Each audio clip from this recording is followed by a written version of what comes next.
Charles, some people can't handle the truth, but we've got a few good con men tonight. I can't remember if we've ever used this one before. It seems almost impossible that we haven't. I think we're at a stage now. I mean, of course, we started on this project back in, I think, June of 2017. And that's a good 10 year. We're coming up on completing 10 years of this. So, and mostly 2 per week. So that's a lot. And actually, in some cases, we've done a lot more than that per week. So there are a lot of posters out there, but there haven't been that many good movies produced of late. So it's not surprising. No. We may have to come up with another approach.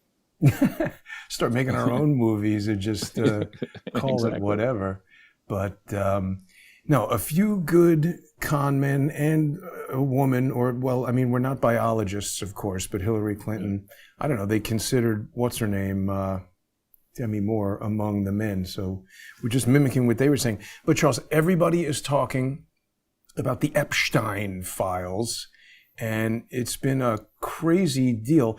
You were, I guess, the first person, certainly to bring it to my attention, to talk about how Epstein had famously, through his ridiculous asshole of a lawyer, Alan Dershowitz, claimed to have participated in the creation of the Clinton Global Initiative. It's important to get that detail right. I know you're very detail-oriented. A lot of people mistakenly say the Clinton Foundation, the whatever, but it's the Clinton Global Initiative, right? That Epstein, Jeffrey Epstein, claimed to have created.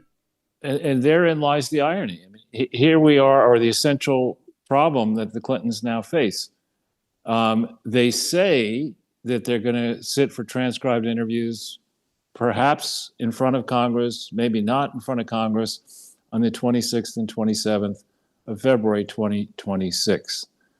Now, the reality is that the Clintons look at everything, all aspects of their life, through politics, specifically protecting their brand within the Democratic Party. That's their paramount objective. When he was president, and on the ropes for many different reasons, I think on the first an early vacation, presidential vacation, they actually did polling to figure out where was the best place to have a vacation. Instead of just authentically saying, Chelsea's whatever years old at the time, what would a child of that age want to do?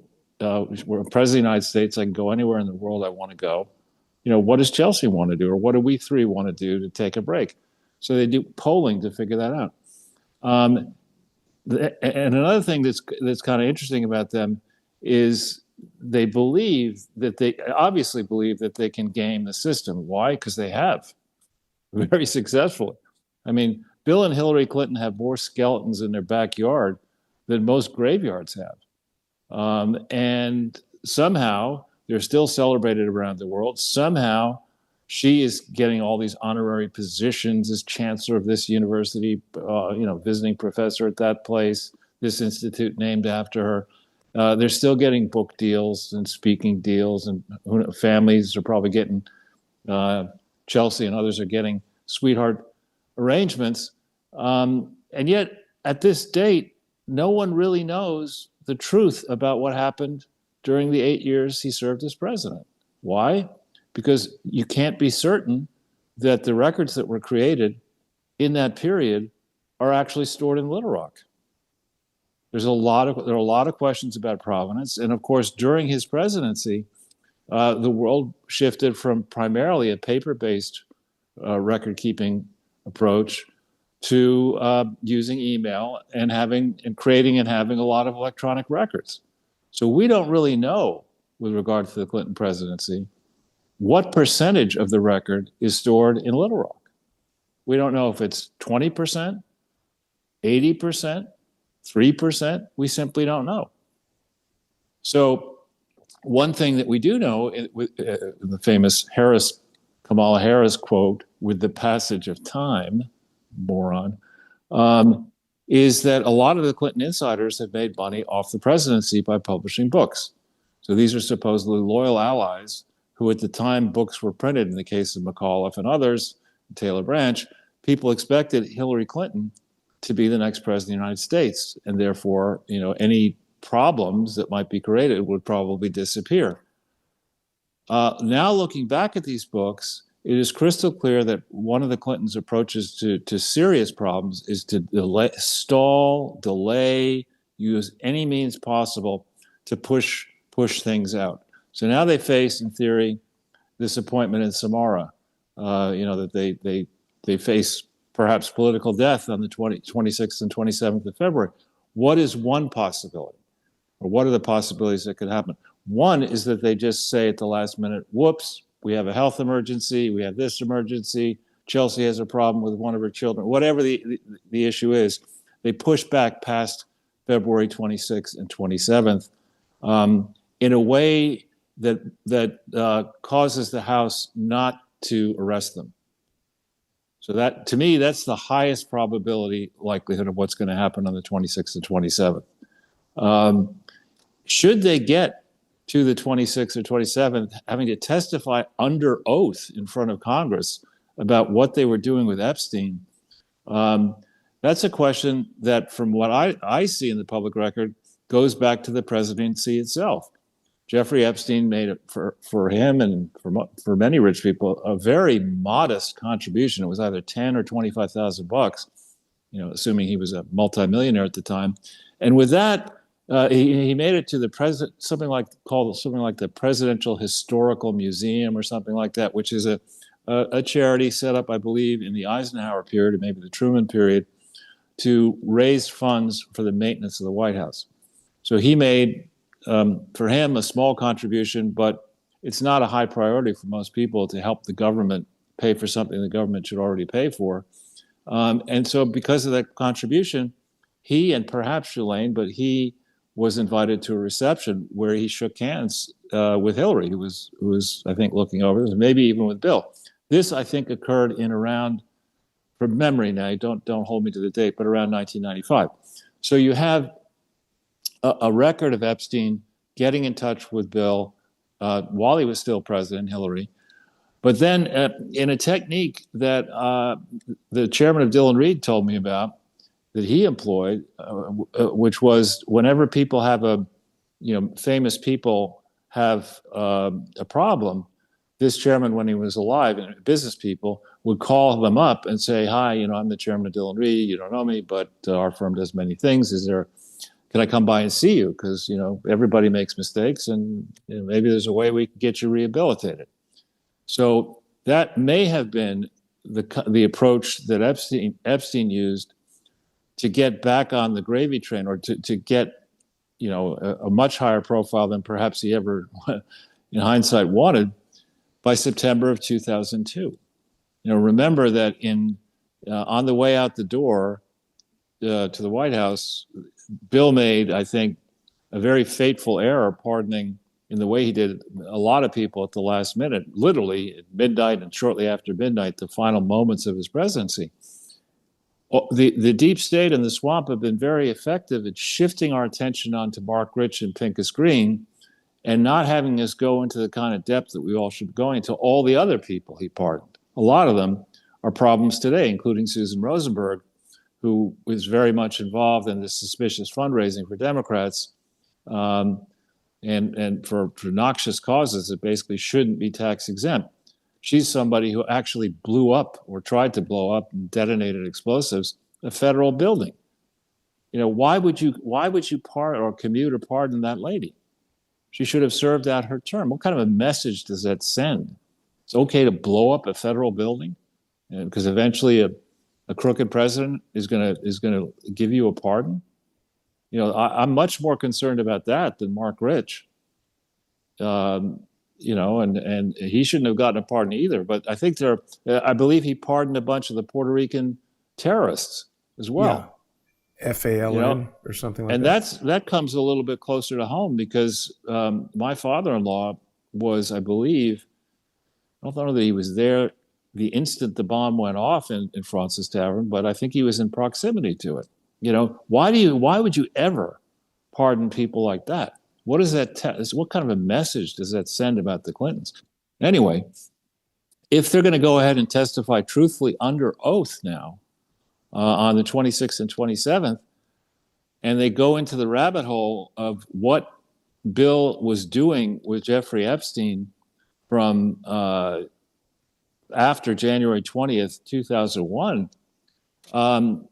That's a very dangerous territory for the Clintons, because the first issue is, did the William J. Clinton Presidential Foundation even exist lawfully on January 20th, 2001? That is to say, was it ever organized, just not enough to simply be incorporated?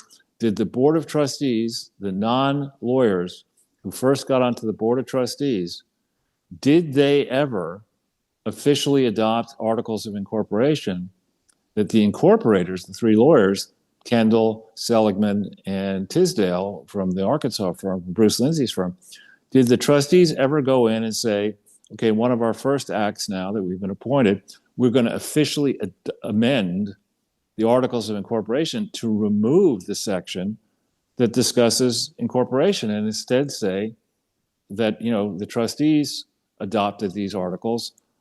Apparently they were appointed, the initial trustees, the non-lawyer trustees, were appointed December 23, 1997. They never did that.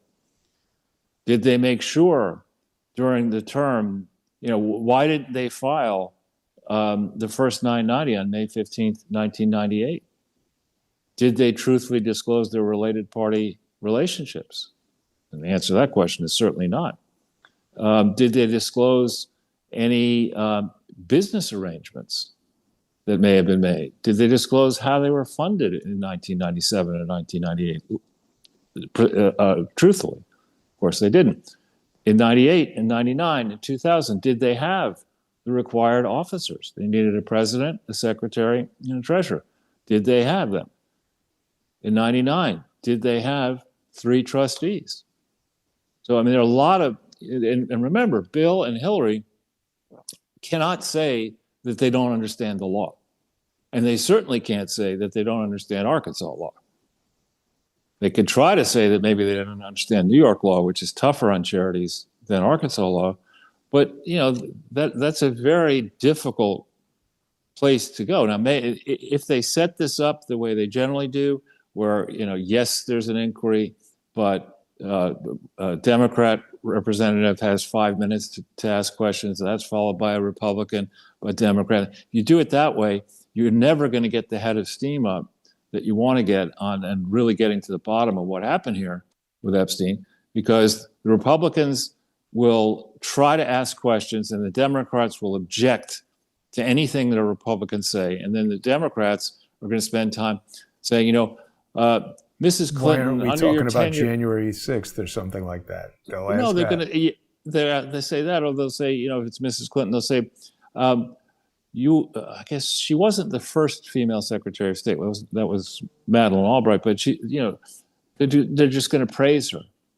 Is it true, Mrs. Clinton, that you were the first lady to ever hold high elective office in this country? What did you accomplish in your first 6 years? They'll have it all choreographed, and the media will be waiting at the end to say that Republicans were mean, they were men, they were mean, they were nasty. They asked all kinds of inappropriate questions of a former first lady and leading presidential candidate and dean of this law school, and dean, and the mainstream press will just, say no matter what happens that it was a victory for her. Is one approach, unless they dive into the question of with Bill, and I believe I think it's Hillary first on the 22nd and Bill second on the 27th. I may have that wrong. But with Bill, all you have to do is say, all right, Bill, what were you doing with Jeffrey Epstein and the Clinton Global Initiative? And I think it was also the Clinton HIV/AIDS initiative. What were you specifically doing with it? How many countries did you visit? You ask them those type of questions first. And then you say, all right, what was your connection, Bill, to the William J. Clinton Presidential Foundation? Well, I found it in 2001. Really? Okay, here's a 990 I have here for 2001. I don't see your name on it. How come you're not in here? You did all this important work, you say, In 2001, here's what the books show. They show that the total program service expenses of the foundation were minuscule. The travel expenses were minuscule. Who funded your travel and how did you do it? You say you opened your office in New York in 2001. Are you aware that such a foundation has to register in New York? I mean, your wife was representing the state in 2001. She's a lawyer. You're a lawyer. Did you understand that you had to actually file paperwork in New York while you were fundraising in New York, doing all this work? I mean, if they actually appear, I don't think there's any way they can technically win against prosecutors if those prosecutors ultimately are willing to go after this fake presidential foundation. I think they're going to dig in hard on what's the definition of is defense. But apparently, Charles, the British people who are busy buggering children at the BBC have reported, according to AI, I don't see it here in the article, but they say that the original subpoena was for a closed door testimony, but now they've agreed to do it in public. I don't know where it says that here. Yeah, I've seen both reports, but obviously they've done polling, and the polling is always, the answer you get in a poll is shaped by the question and by the composition of the responders. So the polling, I think, and polling is frequently badly wrong. Polling may have come back from friendly pollsters. My senior paper advisor, Stan Greenberg, may still be working with him. And that polling may say, listen, you're approaching your 80s. You devoted, quote, a lifetime of public service. You've never tried to make money off your offices. Ha, ha, ha. And the public understands this. Your past controversies have already been litigated in the public eye. I would guess that the polling for Hillary and the polling for Bill on favorability it could be close to Trump's, depending on how the questions are asked. And they may just believe that they can go in with all their allies amongst the Democrats and the press, that they can bulldoze through it the way Hillary bulldozed through Benghazi, because no one will ask any tough questions. And even if tough questions are asked and bad answers come out, no one's prepared to prosecute them in Washington, D.C. or New York. That's right. Well, they can also rely on the what difference does it make anyway defense. Yeah. They have a number of really strong defenses, Charles. What is means, what difference does it make? They're so ridiculous, the Clintons. Yeah, and the reality is, it's interesting when you take Thomas Jefferson as an example. I mean, even to this day, and we're celebrating the 250th anniversary of the Declaration of Independence, which was authored by Thomas Jefferson, but Jefferson didn't believe that was his most significant accomplishment, and we know that because he wrote a lot of letters and on a lot of topics. He wrote only one book that was published, and he wasn't writing it as a book. He was asked to answer questions that were sent by the French government of basically what the fuck is going on here in the United States. And he answers their questions in great depth, great specificity, and very elegantly. In his book, Notes on the State of Virginia, or Notes on the Present State of Virginia. But there's a person who just, he did what he did. He was a highly educated person. And he instructed that his tombstone, this is a man who was, I think he was Vice President of the United States. He was President of the United States. He was Governor of Virginia. He was the equivalent of Secretary of State, I think, or Ambassador to France. And unlike Hillary Clinton and Bill Clinton, who probably already thought through the mausoleum that they want, to laud their various accomplishments following their death, Jefferson insisted that on his tombstone it would read, author of the Virginia Statute of Freedom, author of the Declaration of Independence, and founder of the University of Virginia. That's what he considered to be his accomplishments, even though he was also all the things I just mentioned. So these are people, the Clintons, who basically don't have a decent bone in their bodies, as far as I can tell. I mean, they talk about. I was just reading this actually. Bill talks about his the birth of Chelsea, and they informed him when he was governor that Hillary would need a C-section. And Bill writes in his book, My Life, that that he said to people, look, I'm not worried about the sight of blood or passing out. I could be in the room if they cut Hillary open, I think from her sternum, to her womb. I could watch that. I'm like, what? I just don't want to see her naked. I mean, and imagine writing something like that. That's really grisly. It really is. You love this person. And weird. Yeah, you probably want to hold the knife. Yeah, it's just really weird. And then to say that the birth of Chelsea was the most important, and then to spend time with Epstein. I mean, you have only one daughter, and you're going to, after when the press is howling for your scalp, you're going to try to redeem yourself by going on a 727 by a bunch of Hollywood weirdos across Africa with somebody you barely know in 2002, and then have no evidence of that in the financial statements of your foundation, and think that nobody's ever going to notice it?